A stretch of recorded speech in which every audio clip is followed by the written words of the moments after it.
1 કરોડ કરતાં પણ વધારેની રકમનો એ ઇંગ્લિશ દારૂ એ જૂનાગઢના ભેસાણમાંથી એસએમસીની ટીમે એ પકડી પાડ્યો છે। ભેસાણમાં 500 પેટીથી વધુ એ ઇંગ્લિશ દારૂ એ એસએમસી દ્વારા પકડવામાં આવ્યો છે। ઇંગ્લિશ દારૂના કટિંગનો આ સૌથી મોટો પર્દાફાશ એ એસએમસીની ટીમ દ્વારા કરવામાં આવ્યો છે।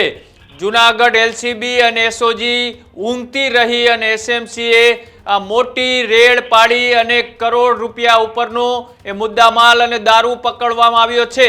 એસએમસીના દરોડાથી એ સ્થાનિક પોલીસમાં ફફડાટ જોવા મળી રહ્યો છે। વાત કરવામાં આવે તો ઘટના સ્થળેથી 68 લાખ રૂપિયાનો એ દારૂ મળી આવ્યો છે અને અમરેલીના બુટલેગર સહિતના નામ પણ આજે એસએમસીએ રેડ કરી તેમાં બહાર આવ્યા છે। સાથે જ વાત કરવામાં આવે તો 1 કરોડથી વધુનો એ મુદ્દામાલ પણ એસએમસી દ્વારા જપ્ત કરવામાં આવ્યો છે। એસએમસીની આ મોટી રેડથી એ બુટલેગરોમાં ફફડાટ જોવા મળી રહ્યો છે। એ જૂનાગઢ એસઓજી અને એલસીબી ઊંઘતી રહી અને એસએમસીની ટીમે આ દરોડો પાડતા તેમને મોટી સફળતા છે તે હાથ લાગી છે।